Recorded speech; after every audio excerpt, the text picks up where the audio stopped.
ସ୍ନେହର ଛାତ୍ରଛାତ୍ରୀମାନେ, ଆଗକୁ ଦଶମ ପରୀକ୍ଷା ଅଛି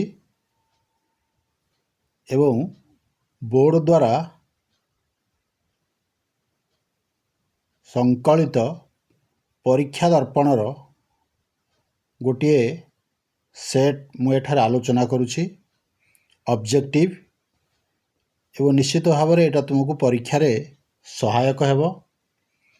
ତାହେଲେ ଚାଲ ଆଲୋଚନା କରିବା।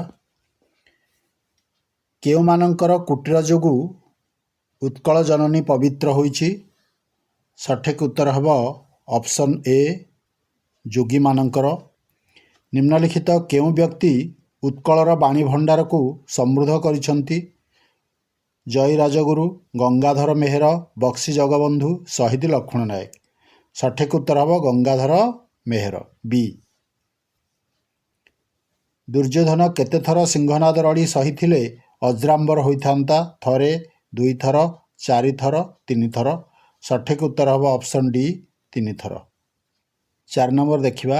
ଭୀମଙ୍କ ସିଂହନାଦ ରଡ଼ି କବିତାରେ ଫେରୁ ଶବ୍ଦ କେଉଁ ଅର୍ଥ ପ୍ରକାଶ କରୁଛି? ଏ ଶରୀର, ବି ଫଣା, ସି ଲାଞ୍ଜ, ଡି ମସ୍ତିଷ୍କ। ସଠିକ୍ ଉତ୍ତର ହେବ ବି ଫଣା। 5 ନମ୍ବର ଦେଖିବା।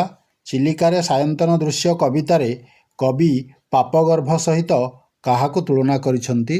ମଶାଲ ଅଛି, ଜାଲ ଅଛି, ନୌକା ଅଛି, ପଟିକା। ସଠିକ୍ ଉତ୍ତର ହେବ ଅପସନ୍ ସି, ନୌକା। 6 ନମ୍ବର। କାହା ଆଗମନରେ ଅବନୀ ନିଶ୍ଚଳ ହୋଇଥିଲା? ସନ୍ଧ୍ୟା, ଚକୋର ଧ୍ୱନି, ଜ୍ୟୋତ୍ସ୍ନା, ନିଶା। ସଠିକ୍ ଉତ୍ତର ହେବ ଅପସନ୍ ଡି, ନିଶା। 7 ନମ୍ବର ଦେଖିବା। ଅନୁକମ୍ପାଙ୍କ ଗହଣେ, ଏଠାରେ ଅନୁକମ୍ପା କିଏ? ତପସ୍ୱିନୀ, ଆଶ୍ରମଧାତ୍ରୀ, ଅତିଥି, ମା। ସଠିକ୍ ଉତ୍ତର ହେବ ଅପସନ୍ ଏ, ତପସ୍ୱିନୀ। 8 ନମ୍ବର ଦେଖିବା। ମଙ୍ଗଳେ ଅଇଲା ଉଷା କବିତାରେ ପବିତ୍ର ଧାରା କାହା ଉଦ୍ଦେଶ୍ୟରେ କୁହାଯାଇଛି? ଆଶ୍ରମ, ତମସା, ଶ୍ୟାମବନ, ଆଦର। ସଠିକ୍ ଉତ୍ତର ହେବ ବି, ତମସା। ମରଣ ଦ୍ୱାରରେ ପାଦ ଥାପି ଅମର ଗାନ କରିବାକୁ ଅନନ୍ତ ପଟ୍ଟନାୟକ କାହାକୁ ଆହ୍ୱାନ ଦେଇଛନ୍ତି? ସଠିକ୍ ଉତ୍ତର ହେବ ସି, ଯୁବ ଗୋଷ୍ଠୀ। ଜାଗବନ୍ଧନହରା କବିତାରେ କାହାକୁ ଲୋପ କରିବା ପାଇଁ କବି ଉଦ୍ବୋଧନ ଦେଇଛନ୍ତି? ଦାରିଦ୍ର୍ୟ, ବ୍ୟାଧି, ଅନ୍ଧକାର, ବିଭେଦ। ସଠିକ୍ ଉତ୍ତର ହେବ ଅପସନ୍ ଡି, ବିଭେଦ। 11 ନମ୍ବର ଦେଖିବା। ମନ ସୁଖ ପାଇଁ ମାଟି ମା କେଉଁଠାରେ ହସ କଥା ଭରି ରଖିଛି? ଝରଣାରେ, ଅରଣ୍ୟରେ, ନଈ ସମୁଦ୍ରରେ, ଗଛଲତାରେ। ସଠିକ୍ ଉତ୍ତର ହେବ ଅପସନ୍ ସି, ନଈ ସମୁଦ୍ରରେ। ଦୁଃଖ ଦଡ଼ମଡ଼ି ସହିବାକୁ ମୋତେ, ଏଠାରେ ଦଡ଼ମଡ଼ିର ଅର୍ଥ କ'ଣ? କଠୋର, ବୋଝ, ଜଞ୍ଜାଳ, ଦରମଲା। ସଠିକ୍ ଉତ୍ତର ହେବ ଅପସନ୍ ସି, ଜଞ୍ଜାଳ। କାନ୍ତକବି ରଚିତ ବନ୍ଦେ ଉତ୍କଳ ଜନନୀ କବିତାଟି କେବେ ଉତ୍କଳ ସମ୍ମିଳନୀର ଅଧିବେଶନରେ ଗାନ କରାଯାଇ ପ୍ରସିଦ୍ଧି ଲାଭ କରିଥିଲା? 1912, 1915, 1914, 1916। ସଠିକ୍ ଉତ୍ତର ହେବ ଅପସନ୍ ଏ, 1912। କାନ୍ତକବି କେଉଁ ପତ୍ରିକାର ପ୍ରତିଷ୍ଠାତା ସମ୍ପାଦକ ଥିଲେ? ସତ୍ୟବାଦୀ, ଡଗର, ମୁକୁର, ଉତ୍କଳ ସାହିତ୍ୟ। ସଠିକ୍ ଉତ୍ତର ହେବ ଅପସନ୍ ବି, ଡଗର। ଗ୍ରାମକୁ ନ ଯାଇ ଗ୍ରାମର ଉନ୍ନତିକର କାର୍ଯ୍ୟ ପାଇଁ ନିମ୍ନୋକ୍ତ କେଉଁ କାର୍ଯ୍ୟଟି କରାଯାଇ ପାରିବ ବୋଲି କୃଷ୍ଣଚନ୍ଦ୍ର ପାଣିଗ୍ରାହୀଙ୍କ ଜୀବନ କାହାଣୀରୁ ଆମେ ଜାଣିପାରିବା? ଏ ଅର୍ଥଦାନ କରିବା, ବି କର୍ମ ଯୋଜନାରେ ଅନ୍ତର୍ଭୁକ୍ତ ହେବା, ସି ଏକାଠି ପର୍ବପର୍ବାଣି ପାଳିବା, ଡି ଗ୍ରାମ୍ୟ ରାଜନୀତିରେ ଅଂଶଗ୍ରହଣ କରିବା। ସଠିକ୍ ଉତ୍ତର ହେବ ଅପସନ୍ ଏ, ଅର୍ଥଦାନ କରିବା। କାହା ମାଧ୍ୟମରେ ସ୍ୱଳ୍ପ ସମୟରେ ଅଧିକରୁ ଅଧିକ ଆୟ କରିବା ସମ୍ଭବ ନୁହେଁ? ଏ ବ୍ୟବସାୟ, ବି ମହାଜନୀ, ସି କାୟକ୍ଲେଶ, ଡି ବାଣିଜ୍ୟ। ସଠିକ୍ ଉତ୍ତର ହେବ ଅପସନ୍ ସି, କାୟକ୍ଲେଶ। ଗାଡ଼ି, ମଟର, ଉଡ଼ାଜାହାଜ, ଦୂରଦର୍ଶନ ଆଦି କେଉଁ ଉନ୍ନତିର ନିଦର୍ଶନ ଅଟନ୍ତି? ବୈଷୟିକ, ମାନସିକ, ଶାରୀରିକ, ଆତ୍ମିକ। ସଠିକ୍ ଉତ୍ତର ହେବ ଅପସନ୍ ଏ, ବୈଷୟିକ। ବିଶ୍ୱବ୍ରହ୍ମାଣ୍ଡର ସକଳ ପଦାର୍ଥ ନିମ୍ନୋକ୍ତ କାହା ମଧ୍ୟରେ ଏକତ୍ର ହୋଇଛନ୍ତି? ପ୍ରାଣୀ ଓ ଉଦ୍ଭିଦ, ମାନବ ଓ ଦାନବ, ଧର୍ମ ଓ ପରମ୍ପରା, ଜଡ଼ ଓ ଜୀବନ୍ତ। ସଠିକ୍ ଉତ୍ତର ହେଲା ଅପସନ୍ ଡି, ଜଡ଼ ଓ ଜୀବନ୍ତ। ଗାନ୍ଧିଜୀଙ୍କ ମତରେ କ'ଣ ଭାରତର କେନ୍ଦ୍ର ଭାଷା ହେବା ଦରକାର? ଇଂରାଜୀ, ହିବ୍ରୁ, ସଂସ୍କୃତ, ହିନ୍ଦୀ ଭାଷା। ସଠିକ୍ ଉତ୍ତର ହେବ ଅପସନ୍ ଡି ହିନ୍ଦୀ ଭାଷା। ଅର୍ଣ୍ଣଦା ଶଙ୍କର ରାୟଙ୍କର ମାତୃଭାଷା କ'ଣ ଥିଲା? ଓଡ଼ିଆ, ଗୁଜୁରାଟୀ, ବଙ୍ଗଳା, ତାମିଲ। ସଠିକ୍ ଉତ୍ତର ହେଲା ଅପସନ୍ ସି ବଙ୍ଗଳା। ନରେନ୍ ଖ୍ରୀଷ୍ଟମାସ ଇଭ୍ର ରାତିରେ ଭାବବିହ୍ୱଳ ହୋଇ କେଉଁ ମହାପୁରୁଷଙ୍କ ପ୍ରେମ ଓ କାହାଣୀ କଥା ବଖାଣିଥିଲେ? ବୁଦ୍ଧ, ଯୀଶୁ, ମହାବୀର, ରାମକୃଷ୍ଣ। ସଠିକ୍ ଉତ୍ତର ହେବ ଅପସନ୍ ବି ଯୀଶୁ। ଦେଶ ସାରା କାହାର ନିରଙ୍କୁଶ ରାଜତ୍ୱ ଦେଖି ବିବେକାନନ୍ଦ ନିଜକୁ ଓ ସନ୍ନ୍ୟାସୀକୁ ଧିକ୍କାର କରିଥିଲେ? ଦାରିଦ୍ର୍ୟ, ସ୍ୱେଚ୍ଛାଚାର, ଦୁର୍ନୀତି, ଏକଛତ୍ରବାଦ। ସଠିକ୍ ଉତ୍ତର ହେଲା ଅପସନ୍ ଏ ଦାରିଦ୍ର୍ୟ। ପୂର୍ଣ୍ଣଚନ୍ଦ୍ର ଓଡ଼ିଆ ଭାଷାକୋଷ ମୋଟ କେତେ ଖଣ୍ଡରେ ପ୍ରକାଶିତ? 8, 4, 14, 7। ସଠିକ୍ ଉତ୍ତର ହେଲା ଅପସନ୍ ଡି 7। ନୀଳଶୈଳ ଉପନ୍ୟାସର ରଚୟିତା କିଏ? ଗୋଦାବରୀଶ ମିଶ୍ର, ରମେଶ ପତ୍ରୀ, ସୁରେନ୍ଦ୍ର ମହାନ୍ତି, ଶାନ୍ତନୁ ଆଚାର୍ଯ୍ୟ। ସଠିକ୍ ଉତ୍ତର ହେବ ଅପସନ୍ ସି ସୁରେନ୍ଦ୍ର ମହାନ୍ତି। ଗାଳ୍ପିକଙ୍କ ପୋଷା କୁକୁରର ନାମ କ'ଣ ଥିଲା? ଡମି, ରୂପା, ମୋତି, ହୀରା। ସଠିକ୍ ଉତ୍ତର ହେଲା ଅପସନ୍ ସି ମୋତି। ନିମ୍ନୋକ୍ତ କାହା କଥା ଅଶୋକଙ୍କ ଶିଳାଲେଖରେ ଉଲ୍ଲେଖ ନାହିଁ? କଳିଙ୍ଗ ରାଜା, ଦୟା, ଅହିଂସା, କ୍ଷମା। ସଠିକ୍ ଉତ୍ତର ହେଲା ଅପସନ୍ ଏ କଳିଙ୍ଗ ରାଜା।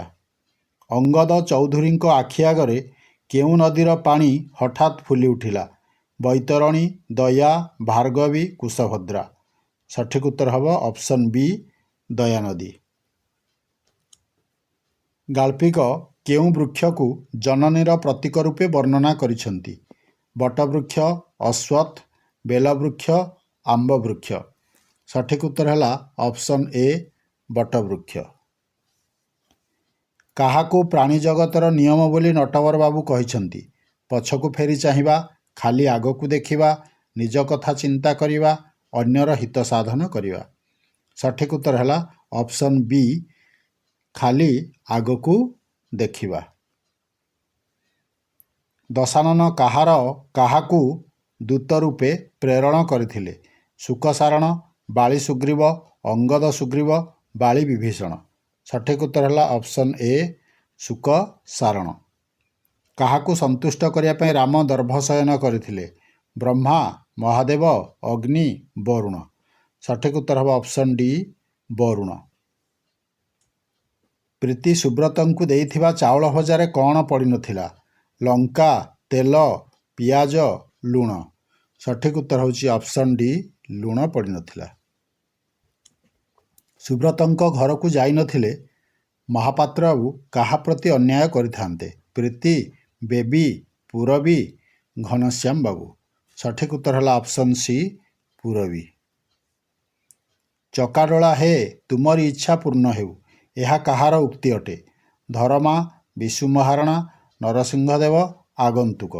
ସଠିକ୍ ଉତ୍ତର ହେଲା ଅପସନ୍ ଡି ଆଗନ୍ତୁକ। କାହାକୁ ଭାସ୍କର କୁଳର ମଉଡ଼ମଣି କୁହାଯାଇଛି? ପ୍ରଥମ ଶିଳ୍ପୀ, ଶିବେଇ, ବିଶୁ ମହାରଣା, ଧରମା। ସଠିକ୍ ଉତ୍ତର ହେଲା ଅପସନ୍ ସି ବିଶୁ ମହାରଣା। ଗୋବିନ୍ଦ ଜଣେ ଶିକ୍ଷକ, ଏହା କେଉଁ ପ୍ରକାର ବାକ୍ୟ? ଜଟିଳ, ସରଳ, ମିଶ୍ର, ଯୌଗିକ। ସଠିକ୍ ଉତ୍ତର ହେବ ଅପସନ୍ ବି ସରଳ ବାକ୍ୟ। ଚପଳାର ଭାଇ ସୁରେଶ ଶ୍ରେଣୀରେ ପ୍ରଥମ ହୋଇଛି। ଏଠାରେ ବ୍ୟବହୃତ ସମ୍ବନ୍ଧିତ ପଦଟିକୁ ଚିହ୍ନଟ କର। ସୁରେଶ ଚପଳାର ପ୍ରଥମ ଶ୍ରେଣୀରେ। ସଠିକ୍ ଉତ୍ତର ହେଉଛି ଅପସନ୍ ଏ ସୁରେଶ। ଜାନକୀ ଭାତ ଖାଇବ, କର୍ମବାଚ୍ୟରେ ପରିଣତ କର। ଜାନକୀ ଭାତ ଖାଏ, ଜାନକୀ ଭାତ ଖାଉଛି, ଜାନକୀର ଭାତ ଖାଇବା ହୁଏ, ଜାନକୀର ଭାତ ଖାଇବା ହେବ। ସଠିକ୍ ଉତ୍ତର ହେବ ଅପସନ୍ ଡି ଜାନକୀର ଭାତ ଖାଇବା ହେବ। ନିମ୍ନୋକ୍ତ କେଉଁଟି ଏକ ଖଣ୍ଡବାକ୍ୟ? ଗତକାଲି ସବିତା ରାମ ହାଟକୁ ଗଲା, ସେମାନେ ଠିକ୍ ସମୟରେ ପହଞ୍ଚିଲେ, ଅଥଚ ଯେଉଁମାନେ ପାଠ ନ ପଢ଼ି ସମୟ ନଷ୍ଟ କରନ୍ତି। ସଠିକ୍ ଉତ୍ତର ହେଲା ଅପସନ୍ ଡି ଯେଉଁମାନେ ପାଠ ନ ପଢ଼ି ସମୟ ନଷ୍ଟ କରନ୍ତି। ଅଣତ୍ୱ ବିଧି କ'ଣ? ସଠିକ୍ ଉତ୍ତର ହେବ ଅପସନ୍ ଏ, ନ ସ୍ଥାନରେ ଣ ହେବାକୁ ଅଣତ୍ୱ ବିଧି କୁହାଯାଏ। ନିମ୍ନୋକ୍ତ କେଉଁ ଶବ୍ଦରେ ମୂର୍ଦ୍ଧନ୍ୟ ସ ସ୍ୱାଭାବିକ ଭାବେ ବ୍ୟବହୃତ ହୋଇଛି?